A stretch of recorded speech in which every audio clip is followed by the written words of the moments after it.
Dans le silence paisible de notre maison, tout semblait normal en surface, mais sous cette tranquillité, quelque chose avait déjà commencé à bouger. Ce qui avait commencé comme un lien familier entre mère et fils était sur le point de se dénouer de manière que je n'aurais jamais imaginé. La maison était calme ce matin-là. Je me tenais à la fenêtre, observant les derniers rayons du soleil doré filtrer à travers les arbres. Cela faisait longtemps que je n'avais pas ressenti ce genre de calme, celui qui s'enfonce profondément dans vos os et vous fait vous demander si tout est vraiment comme cela devrait être. Louis était revenu pour le week-end, sa première visite depuis qu'il avait commencé son premier travail en ville. Ce n'était pas inhabituel qu'il reste loin pendant de longues périodes, surtout avec son emploi du temps chargé, mais cette fois-ci, quelque chose semblait différent. Il y avait une étrange énergie entre nous, quelque chose que je n'avais pas remarqué auparavant. Ce n'était pas seulement le passage du temps ou la façon dont il était devenu un homme, plus grand, plus large, plus confiant.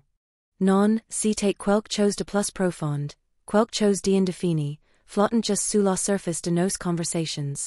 Je n'arrivais pas à mettre le doigt dessus, mais cela laissait une tension persistante dans l'air, comme le léger parfum de pluie avant l'orage.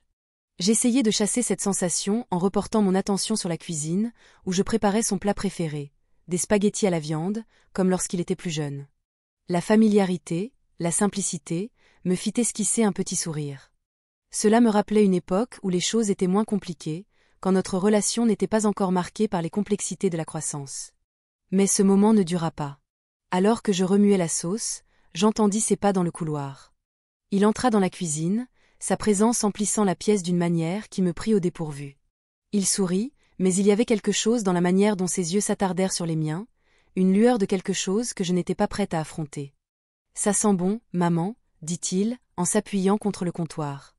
Je hochai la tête, essayant de garder mes mains occupées. « Comme au bon vieux temps, » répondis-je, ma voix sonnant plus tendue que je ne l'avais prévu.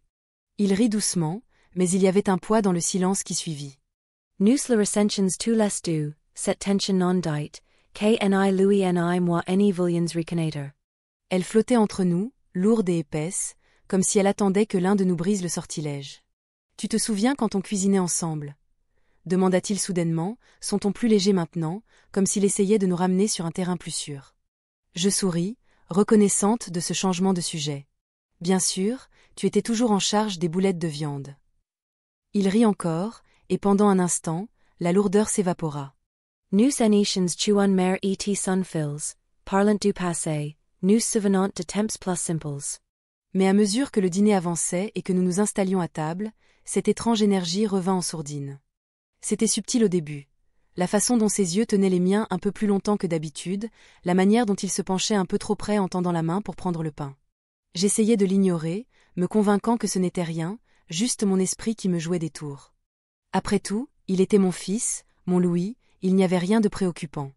Mais juste au moment où nous finissions le dîner, il dit quelque chose qui me fit sursauter. « Ça m'a manqué, » dit-il, sa voix basse et sérieuse. « Ça m'a manqué d'être chez toi. » Il y avait quelque chose dans la manière dont il avait dit cela, un poids derrière ces mots qui fit battre mon cœur plus vite. J'eus du mal à sourire, essayant de garder l'atmosphère légère. « Tu m'as manqué aussi, mon chéri, ça fait longtemps, » répondis-je, mais la vérité était que je ne savais pas comment réagir. Il y avait une inquiétude qui bouillonnait en moi, une sensation que je ne pouvais pas expliquer. Ce n'étaient pas seulement ces mots, mais la manière dont il les avait prononcés, avec cette intensité, ce regard concentré et presque désireux. Cela me fit frissonner, même si je repoussai rapidement cette pensée. Après le dîner, nous décidâmes de regarder un film ensemble. Je pensais que cela allégerait la tension, mais au fur et à mesure de la soirée, je me surprenais à le regarder de plus en plus souvent. Il avait tellement changé, était devenu un homme sous mes yeux, et pourtant, il y avait quelque chose d'inquiétant dans la façon dont il semblait flotter près de moi, comme s'il attendait que quelque chose d'indéfini passe entre nous. Mais je rejetais cela, me disant que c'était dans ma tête. Nous étions simplement une mère et son fils passant du temps ensemble, il n'y avait rien de plus. Ou du moins, je le pensais.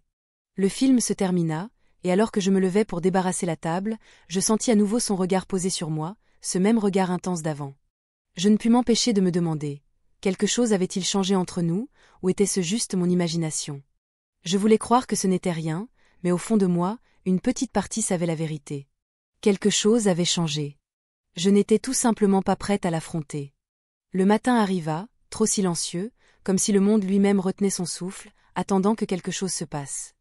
Je restai allongée dans mon lit un long moment, fixant le plafond, tentant d'écarter les sentiments étranges de la nuit précédente, mais c'était impossible de les ignorer. La maison semblait différente, plus lourde, comme si un poids invisible pesait sur tout. Je finis par me lever et me rendre à la cuisine.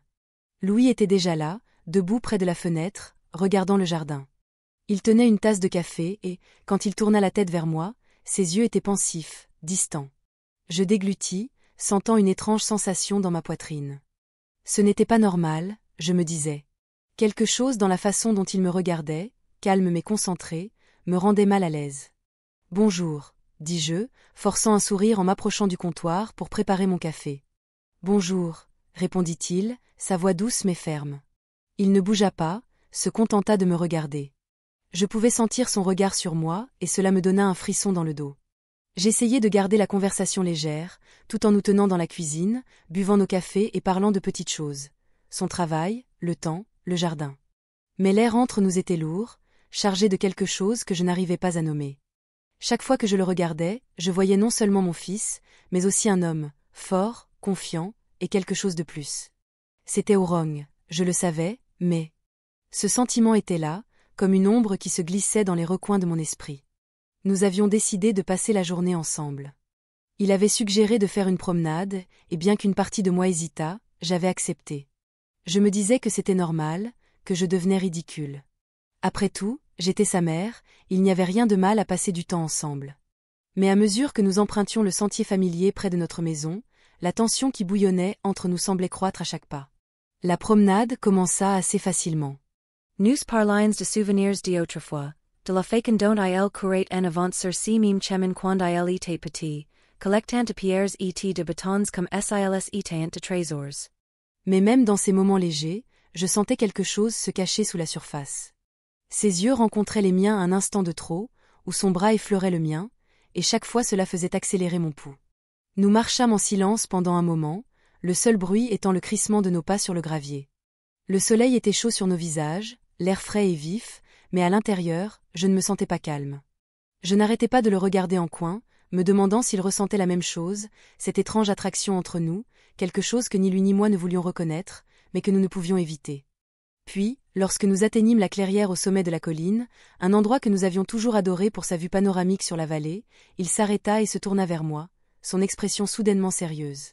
« Maman, dit-il d'une voix basse, je dois te parler. » Mon cœur se mit à battre plus fort. Je savais ce qui venait, et je n'étais pas prête. « Qu'est-ce qu'il y a » demandai-je, essayant de paraître calme, bien que ma gorge soit serrée. Il détourna le regard un instant, comme s'il cherchait les bons mots. « Il y a quelque chose que je ressens, quelque chose que je ne sais pas comment expliquer. » Un nœud se forma dans ma gorge. Je voulais lui dire d'arrêter, de tout annuler avant qu'il ne dise quelque chose qu'on ne pourrait pas effacer, mais les mots ne venaient pas. « Je pense à nous, » continua-t-il, sa voix à peine un murmure, à la façon dont les choses ont changé entre nous. Je sentis le sol se dérober sous mes pieds. C'était le moment que je redoutais, celui que j'avais essayé d'éviter à tout prix.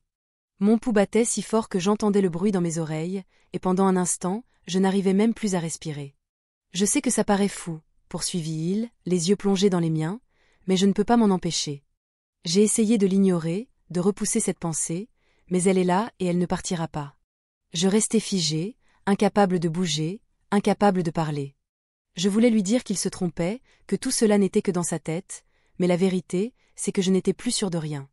La ligne entre nous s'était estompée, et je ne savais pas comment la redresser. « Liam, arrête » réussis-je enfin à dire, ma voix tremblante. « Ce n'est pas juste. On ne peut pas ressentir ça. » Il fit un pas vers moi, ses yeux implorants. Je sais que ce n'est pas juste, mais je ne sais pas comment m'en débarrasser. Mon cœur se serra en le regardant, voyant la douleur et la confusion dans ses yeux.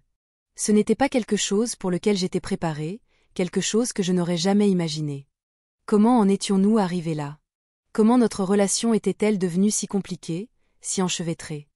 Je secouai la tête, essayant de dissiper la brume de confusion qui embrouillait mes pensées. « Il faut qu'on arrête ça maintenant, » dis-je, ma voix ferme mais douce. « Tu es mon fils, je suis ta mère, ça ne peut pas arriver. » « Je ne le veux pas. » Disais-je cela de manière convaincante, alors qu'au fond de moi, quelque chose semblait désirer le contraire? Il tourna le regard, sa mâchoire serrée, et je pouvais lire le conflit sur son visage. « Je sais, » dit-il d'une voix à peine audible, mais c'est tellement difficile, maman. Je ne sais pas comment le faire disparaître. Des larmes m'envahirent, mais je les refoulai, refusant qu'il me voie pleurer. Il faut qu'on trouve une solution, dis-je, ma voix brisée. On doit arrêter ça avant que ça aille trop loin. Après ce qui me sembla une éternité, il parla enfin, sa voix vide. Peut-être que je devrais retourner à la ville, dit-il. Nous donner un peu d'espace. Je hochai la tête, bien que l'idée qu'il parte me déchira le cœur. Peut-être que c'est pour le mieux, murmurai-je. Nous rentrâmes à la maison en silence, la tension entre nous plus épaisse que jamais. En arrivant chez nous, je me réfugiai dans ma chambre, ayant besoin de temps pour réfléchir, pour digérer tout ce qui venait de se passer. J'entendais Liam en bas, se déplaçant dans la cuisine, mais je n'arrivais pas à me résoudre à le confronter. Je m'allongeai sur mon lit, fixant le plafond, mon esprit tourbillonnant avec des pensées que je ne voulais pas avoir. Comment en étions-nous arrivés là? Comment quelque chose d'aussi simple, d'aussi pur, était-il devenu si compliqué? J'avais toujours été fière d'être une bonne mère, d'avoir élevé Liam avec amour et soin, mais maintenant je me demandais si j'avais fait une erreur. Est-ce que j'avais été trop proche, trop affectueuse, trop quelque chose que je ne comprenais pas? Je me sentais piégée, déchirée entre mon amour pour mon fils et les sentiments perturbants qui commençaient à grandir entre nous. Ce n'était pas censé être comme ça. Cette nuit-là, je ne dormis pas. Je tournais et retournais dans mon lit, mon esprit courant à toute vitesse avec tout ce qui s'était passé. Je revivais sans cesse notre conversation, essayant de la comprendre, cherchant une solution pour arranger les choses, mais plus j'y pensais, plus je réalisais qu'il n'y avait pas de solution simple. Finalement, l'épuisement prit le dessus et je m'endormis dans un sommeil agité. Mais même dans mes rêves, la tension entre nous persistait, me hantant avec son poids irrésolu. La maison était silencieuse quand la nuit tomba à nouveau. Les craquements familiers des murs, le léger bourdonnement du réfrigérateur et le tic-tac de l'horloge ne faisaient qu'accentuer le silence qui s'était installé entre nous. Après tout ce qui s'était passé, nous nous tenions à distance pendant la journée, essayant d'éviter ce que nous n'avions pas voulu affronter. Mais je savais que l'espace entre nous n'était qu'une échappatoire temporaire et qu'il finirait par se refermer sur nous. Je me trouvais dans le salon, feuilletant sans y prêter attention un magazine que je ne lisais même pas. Mes pensées tournaient en rond dans un endroit où je ne pouvais échapper. Je pouvais sentir sa présence dans la maison, même s'il n'était pas dans la pièce. Le poids de sa proximité flottait partout. Juste à ce moment-là, j'entendis ses pas.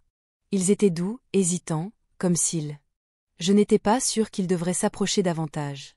Je restai immobile, faisant semblant de ne pas avoir remarqué, mais mon cœur s'accéléra dès qu'il entra dans la pièce. « Maman, est-ce qu'on peut parler ?» Sa voix était plus basse que d'habitude, mais il y avait quelque chose dedans, une hésitation à laquelle je n'étais pas prête à faire face. Je me tournai vers lui, essayant de garder mon expression neutre, mais la tension entre nous était indéniable. Je hochai la tête, mais je ne me faisais pas confiance pour parler. Je posai le magazine, lissant les pages comme si ce geste simple pouvait effacer tout ce qui clochait entre nous. Il s'assit à côté de moi, trop près, mais trop loin. L'air dans la pièce semblait plus lourd, et j'attendis, espérant qu'il briserait le silence, espérant que la conversation ne dénouerait pas la fragile maîtrise que j'avais sur ma propre tranquillité. Mais au fond de moi, je savais que tout glissait déjà. Je ne sais pas comment dire ça. Commença Liam, sa voix à peine plus qu'un murmure. Son regard rencontra le mien, et dans ce regard, je vis la vérité, celle que j'avais évité de reconnaître pendant des jours. Elle était là, non dite, dans la façon dont il me regardait et dans le poids de ses mots. « Qu'est-ce qu'il y a, Liam ?» Je parvins à demander, ma voix tremblant plus que je ne l'avais voulu. Il détourna le regard un instant, passant une main dans ses cheveux, comme s'il cherchait les mots justes. D'un souffle léger, il tourna de nouveau la tête vers moi. Je ne peux pas faire comme si rien n'avait changé. Il y a quelque chose qui a changé, et je ne sais pas quoi en faire. Voilà. La vérité était là, flottant dans l'air entre nous, épaisse et indéniable.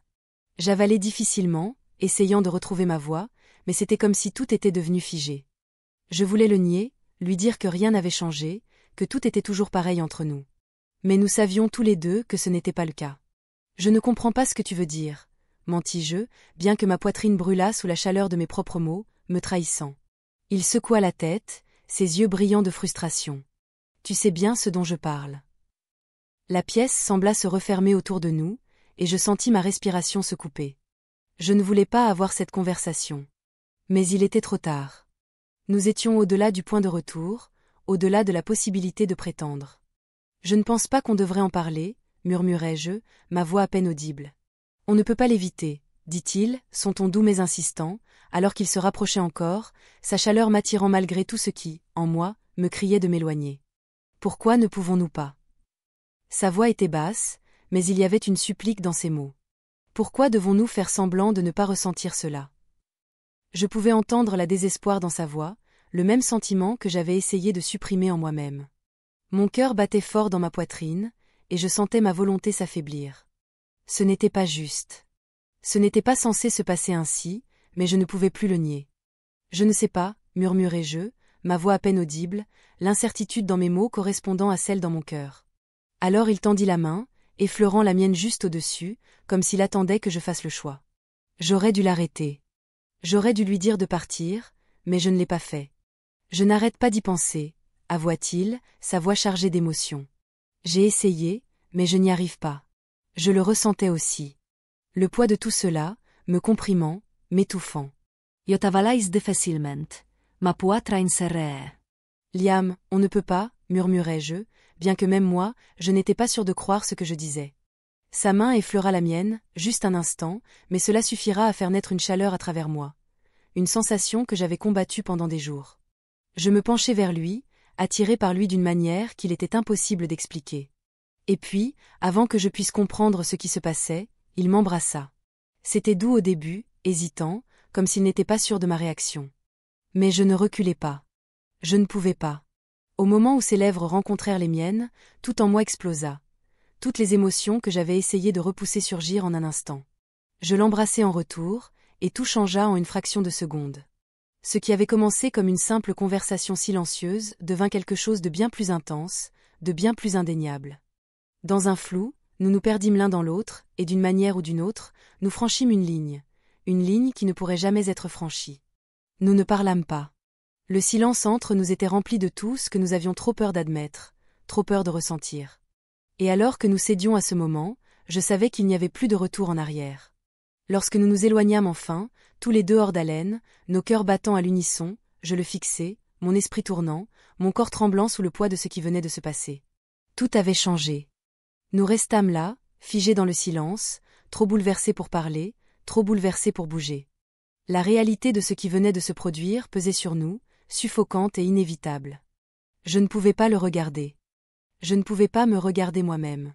Comment avons-nous laissé cela arriver? Murmurai-je, plus pour moi-même que pour lui. Liam ne répondit pas.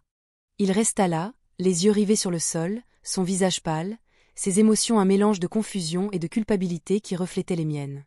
Je pouvais voir tout ce qu'il ressentait sur son visage, tout ce que nous ne devions pas avoir fait. Yeah. Bafouillai-je, ma voix brisée. C'est mal. Il se tourna vers moi, son expression pleine de douleur. Je sais, mais on n'a pas pu l'arrêter, hein? Je secouai la tête, des larmes brûlantes dans mes yeux. Non, on n'a pas pu.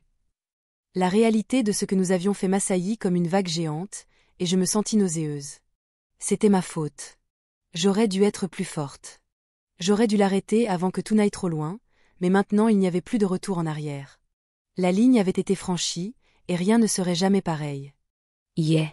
Je pense que tu devrais partir, murmurai-je doucement, ma voix tremblant. Je pense que tu dois partir. Liam me regarda, ses yeux grands ouverts, pleins de douleur. Partir. Je hochai la tête, la gorge nouée par l'émotion. On a besoin de distance, Liam. On ne peut pas être ici ensemble comme ça. Pendant un moment, il ne bougea pas, comme s'il était figé sur place, mais puis lentement, il se leva, ses épaules affaissées, vaincu. Il ne dit rien en se tournant pour sortir de la pièce, me laissant seul sur le canapé, le poids de ce que nous avions fait m'écrasant. Je restai là longtemps, fixant l'endroit où il venait d'être, mon esprit en tourbillon, noyé sous la culpabilité et les regrets. Comment avions-nous laissé ça aller si loin? Comment avais-je permis que cela arrive? Mais au fond, je savais déjà la réponse. Nous en avions pas pu nous arrêter, et maintenant, Illinois fallait vivre avec les conséquences. Le soleil du matin était brillant, projetant des ombres nettes au sol, mais à l'intérieur, tout était sombre. J'avais essayé de remettre de l'ordre dans ma vie, mais le normal m'avait échappé dès le moment où nous avions laissé les choses aller trop loin. Je ne sais pas comment on en est arrivé là, dis-je enfin, brisant le silence, ma voix à peine audible. Les yeux de Liam ne quittèrent pas l'horizon. Moi non plus, murmura-t-il, son ton calme et distant. La tension entre nous n'était pas seulement liée à ce que nous avions fait, mais aussi à l'incertitude de ce qui allait se passer ensuite. Je n'arrête pas d'y penser, admit Liam, sa voix légèrement tremblante bien qu'il essayait de la cacher. Je pensais que je pourrais, mais je n'y arrive pas. Jotavalai, ma gorge seche. Moi non plus, confessai-je. Je détestais la vérité de ces mots, mais je ne pouvais pas lui mentir, ni me mentir à moi-même. Peu importe à quel point c'était mal, le souvenir de ce qui s'était passé entre nous s'accrochait à moi, persistant et accablant. On ne peut pas. Je m'arrêtai, incapable de finir la pensée. On ne peut pas continuer comme ça. Liam hocha la tête, mais son expression resta inchangée. Je sais, mais qu'est-ce qu'on fait maintenant? Faire comme si ça ne s'était pas passé. Mon cœur se serra à cette idée. Non, murmurai-je, on ne peut pas faire ça. Mais on doit trouver un moyen de passer à autre chose. On doit. Un long moment s'écoula sans que l'un de nous parle. Le silence entre nous semblait aussi fragile qu'un fil, prêt à se rompre à tout instant. Je voyais la douleur dans ses yeux, la confusion qui reflétait la mienne, et ça me brisait le cœur. C'était ma faute. J'aurais dû l'arrêter plus tôt, j'aurais dû être plus forte, j'aurais dû garder mes distances, mais je ne l'avais pas fait. Je ne sais pas si je peux, avoua Liam, la voix brisée. Je ne sais pas comment passer à autre chose. Sa vulnérabilité brisa quelque chose en moi. Il était toujours mon fils, et pourtant, tout entre nous avait changé de manière que je ne pouvais pas pleinement comprendre. Comment pourrais-je l'aider alors que je me noyais dans ma propre culpabilité et confusion? Comment pourrions-nous guérir de cela? Je pense qu'on a besoin de temps séparés, dis-je doucement, ma voix tremblante. Du temps pour comprendre, pour y voir plus clair. Liam s'étendit, sa mocoire se serrant. Tu veux dire du temps pour oublier? Je secouai la tête, des larmes brûlantes dans mes yeux. Non, pas oublier. On n'oubliera jamais, Liam. Mais on a besoin de distance pour guérir. On ne peut pas continuer à vivre sous le même toit avec ça entre nous. Ses yeux rencontrèrent enfin les miens, et la douleur dans son regard était presque insupportable. Alors tu veux que je parte? La question était lourde, et elle me déchira d'une manière que je n'avais pas anticipée, mais je savais ce que je devais dire, même si ça me faisait mal. Je pense qu'il vaut mieux que tu retournes en ville pour un moment, murmurai-je, le cœur brisé à chaque mot. On a besoin de temps, Liam, c'est la seule solution.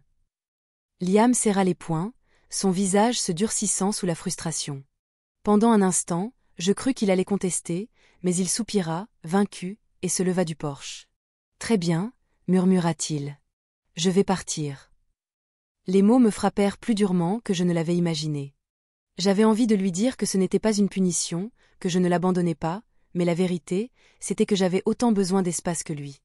Je ne pouvais pas respirer avec lui ici, avec le rappel constant de ce que nous avions fait, pesant sur nous.